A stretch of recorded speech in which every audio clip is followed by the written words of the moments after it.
Igitondo cyiza nshuti mwene data komeza kudukurikirana ku Mukiranutsi TV.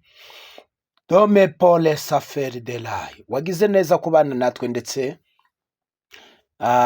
kudukurikirana kubw'ijambo ry'Imana tugenda tuguhereza uko bukeye nuko bwije uko dushobojwe. Izina ry'Imana yacu nirihabwe icyubahiro. Tuguhaye ikaze kandi duhaye ikaze buri wese wumva ikinyarwanda aho aherereye hose. Umwami Imana idakiranirwa ngo yibagirwe n'imirimo yabera iguha umugisha mu izina rya Yesu. Imwene so niyo yita Theobald. Ubaye urushye, ubaye uremerewe, ubaye wumva ibintu byagucanze, ukwiriye kubibwira Yesu. Yesu ni ukuriye kugutabara. Naho mu isi y'abantu ndabona ibintu bikomeye, ariko hamwe no kwizera Kristo, humura, Imana izakugirira neza. Imana iguha umugisha mu izina rya Yesu. Nzanye ubuhanuzi muri iki gitondo rero, reka tubanze dusome ijambo ry'Imana. Ndesofike lesakadafor. Ijambo ry'Imana Yeremiya ibice 45. Umurongo wa 4 haranditse ngo uku abe ariko uzamubwira uti, uku niko Uwiteka avuga ngo, dore icyo nubatse ngiye kugisenya, n'icyo nateye nk'insina ngiye kukirandura, ndetse no mu gihugu hose cyose.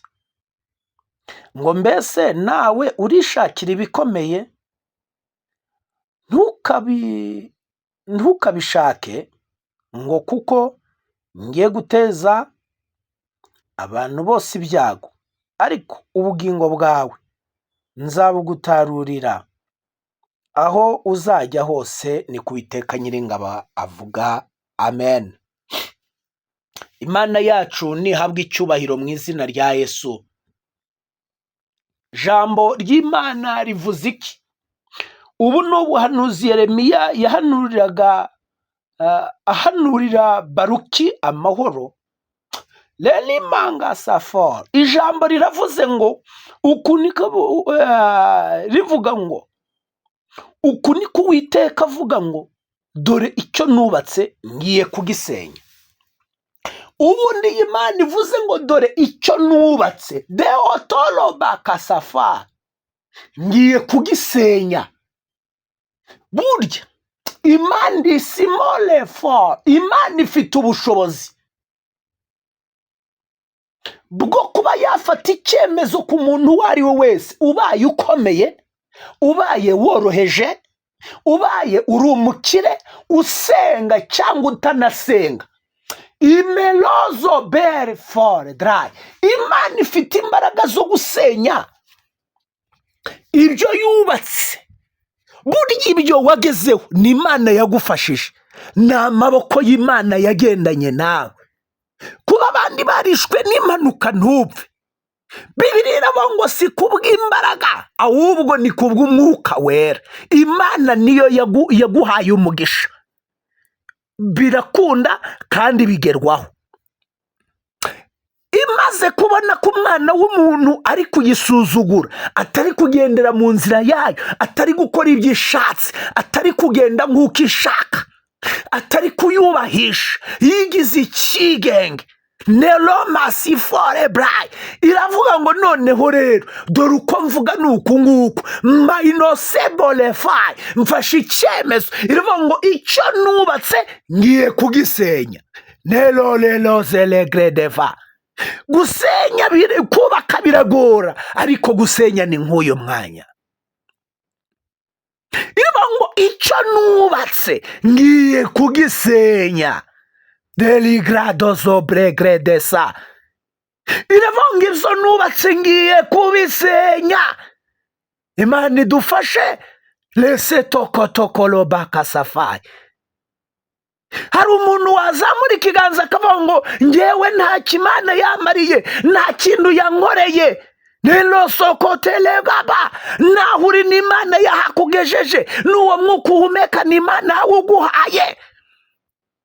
Itari yagusenya, itari yagusakambura, itari yakugira igitangarirwa mu bantu, itadomoforebra, utaramwara, garukira aho ugeze, Yesu aracyababarira.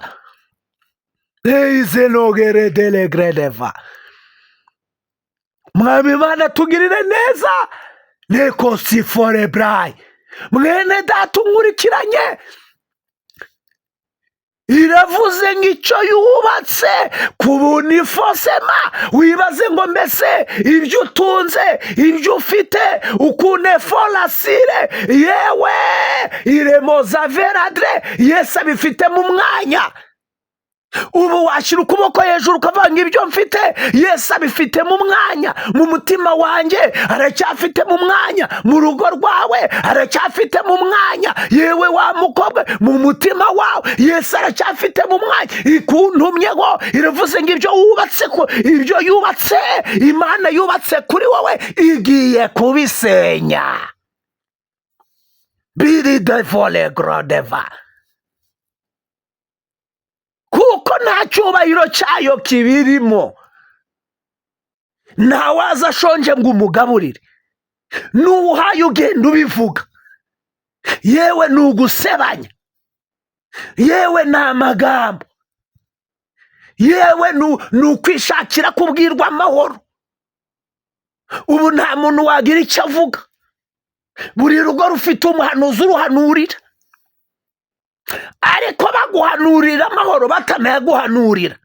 Umutima wawe uzi ukuri, uzi ko wihenuye ku Mana, uzi ko Imana yivuyeho mu mutima, uzi ko utakibana nayo, uzi ko nta mwanya ugihereza Imana, ariko iravuze ngo izo yubatse igiye kubisenya, none wowe wubaka izawe.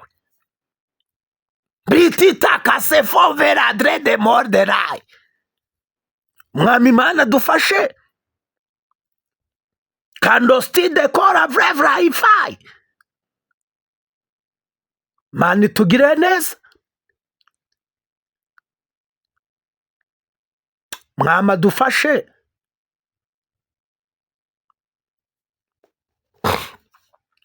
Kandi iravuga icya kabiri ngo icyo nateye nk'insina nacyo ngiye kukirandura kandi mu gihugu hose. Inefose forebrayi. Imana ivuze iki? Iravuze ngo nibyo yateye nk'insina, ngo nabyo igiye kuza ibirandure kandi mu bihugu hose. Mwene da, aho uri muri Amerika si mu ijuru, muri Kanada uri si mu ijuru, mu bihugu bitandukanye aho uri ntabwo ari mu ijuru. naho hari impfu, naho hari ibyago, naho bagira impanuka. Nibyo yateye. Ibale zomelayi igiye kuza, nabyo ibiranosama, ibirandure. Ni ukuvuga ngo hari abantu babayeho ariko barahanye divorce na Kristo, batakibana, basigaye bumva iby'Imana bikabanukira. Nubwo wihesha amahoro uzi ko waguye, nubwo wihesha amahoro uzi ko wasubiye inyuma, ariko inese boravardera, ijambo ravuga ngo nta mahoro y'umunyabyaha, ngo nitakuwa baba wa Zayiri, ngo niko Imana ivuga. Nibyo yateye, nabyo iraje ibirandure. Iyo abantu bahanye divorce bagabana byose, noneho nibyo Imana yaguhaye. Iredoba wasima igiye kuza, nabyo nibyo yateye ibirandure. Ibyo washyiragaho amaso izaza ibihanagure. Aho warebaga igiye kuza ikureho ikorope. Nitatoprasika, kuko abantu banze kubaha Imana, kuko abantu banze gukorera Imana bakiranuka. Nibyo yateye igiye kubirandura. Wibuke ko igihagararo wari ufite niyo, icyubahiro wagendanaga niyo. Nibyo yateye Imana ikaza ikabitera. ukagenda ukagara, ukagenda ukagira umugisha, ukagenda ukagira icyubahiro, igiye kubirandura. Imana idufashe. Rega Imana ntibeshya nk'uko abantu babitekereza, igiye kuza ibirandure, kandi n'ibirandure uzaba igitangarizwa, uzagira igisuzuguriro. Ariko utaragira ibyo byose, itarazi kuntumyeho, ongera ugarukira aho ngaho, wongere wihane, wongere ukorere Imana, twongere tuyegere, twihane, twature, tuve mu byaha. Kuko abantu b'iyi minsi ntibagikunda ubabwiza ukuri, ntibashaka umuntu ubabwira kwihana, ntibashaka kubwirwa, ahubwo uburyarya ni bwose, ubugambo no guteranya. Oya, itarakurandura, ikuntumyeho ngo garukira aho uri, wongere wihane, wongere ukizwe.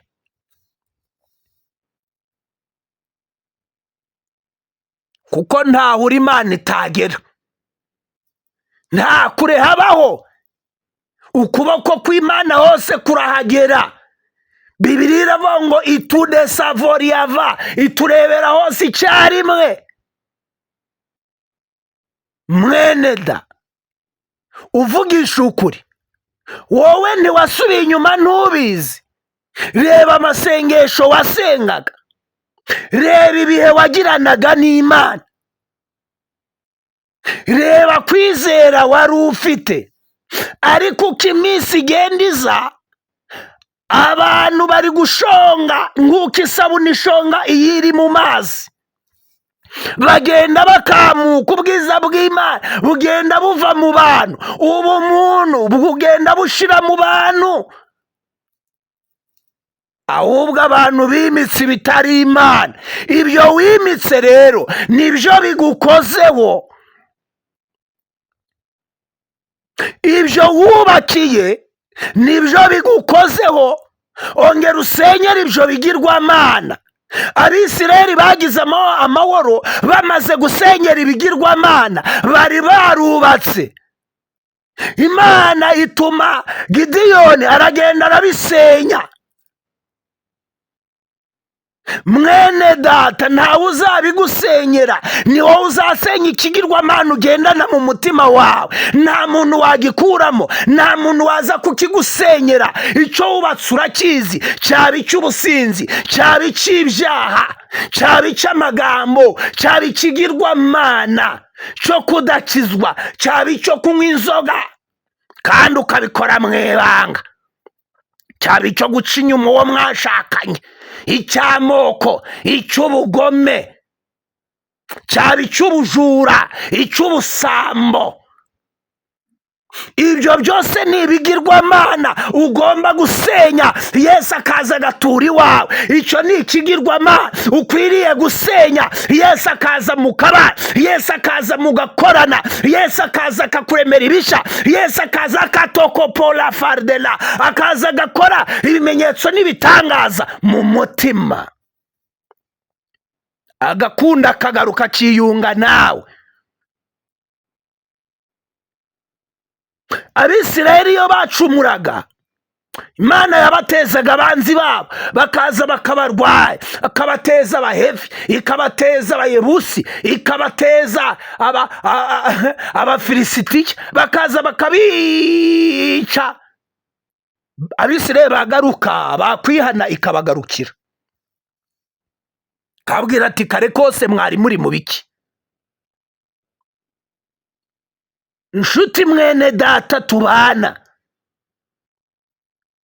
muzumva amagambo nk'aya gakeya,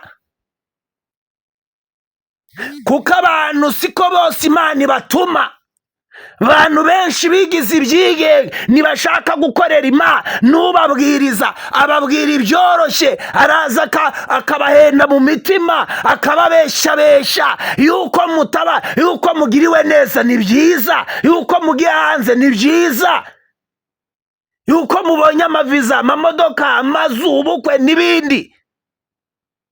Bibiliya ivuga ngo abo bose bapfuye bakizera batarahabwa ibyasezeranijwe, ngo ariko ngo babibonaga biri kure, ngo bakabyishimira, bakavuga ngo turi abashyitsi n'abimukira. Mwene data, iby'ubu ntibikumaremo imbaraga.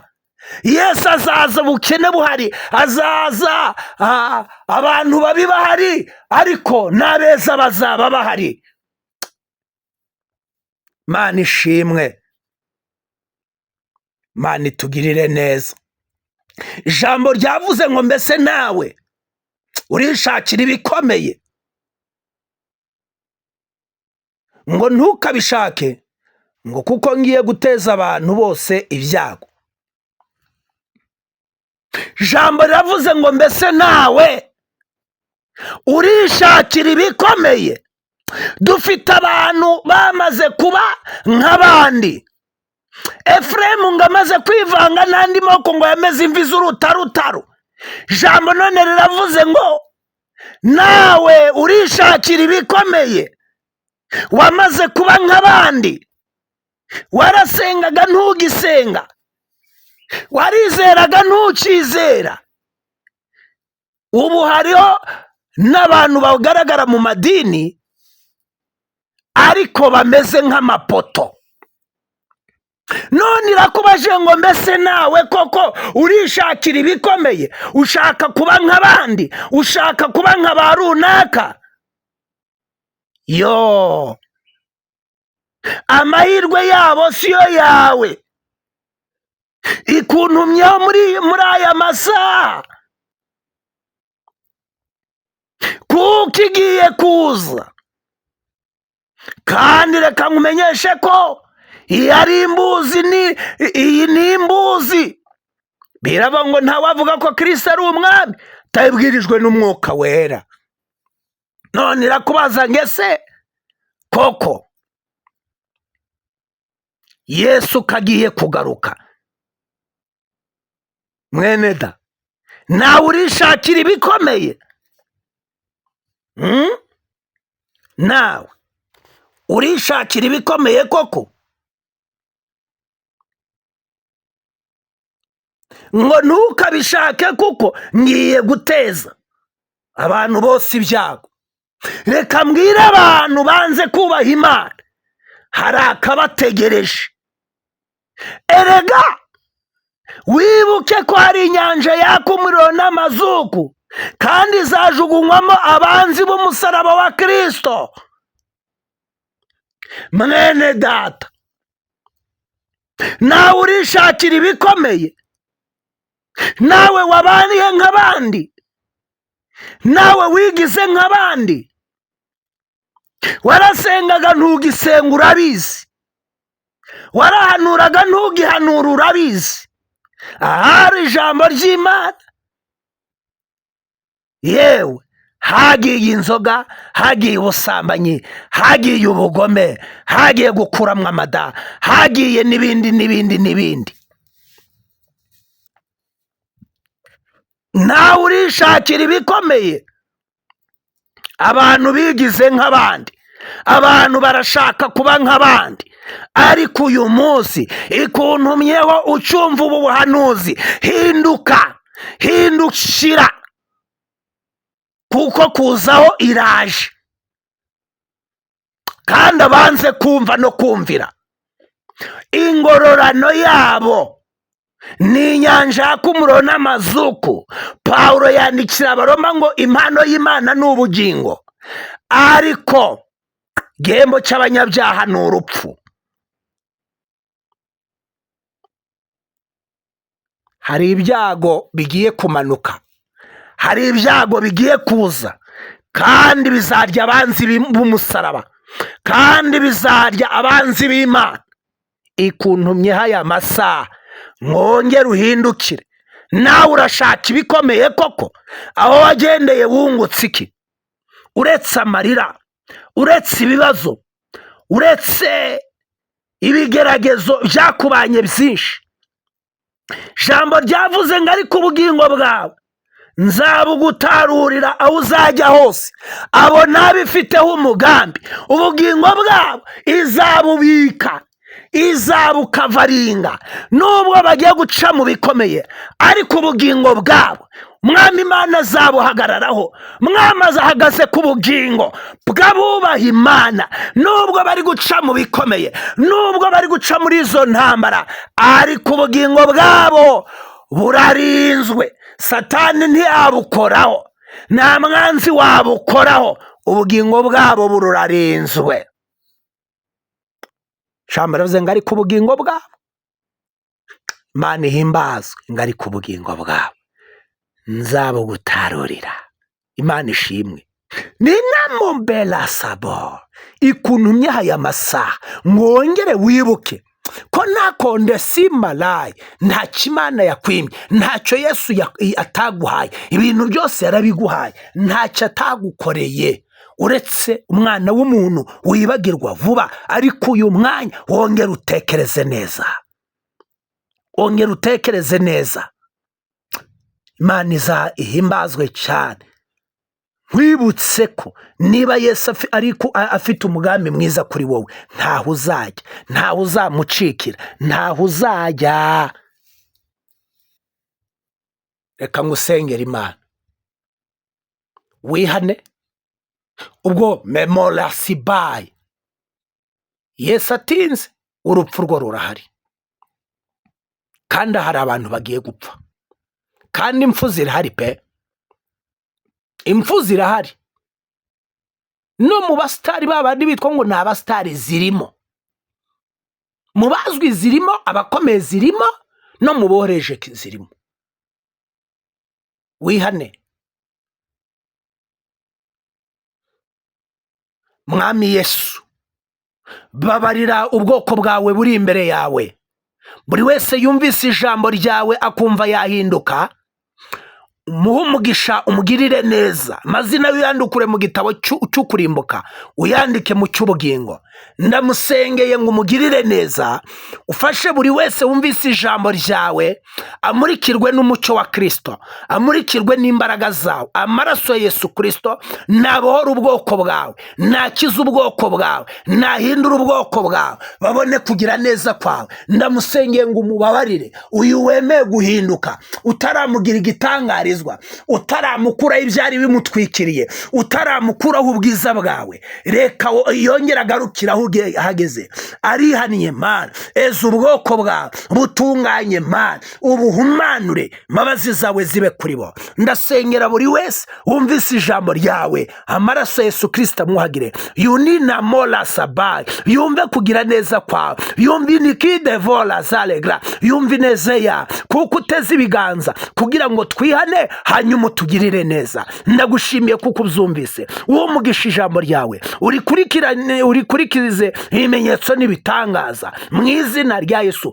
Uyu muntu ufashe umwanzuro wo kwihana, Mwami Imana umugenderere kandi umwambike imbaraga, kuko uri Imana ishoboye byose. Turagushimiye kuko ubyumvise, turagushimiye kuko ubikoze, turagushimiye kuko uri mu ruhande rwacu. Ngo ngwino utegeke uganze mu izina rya Yesu Kristo. Amen.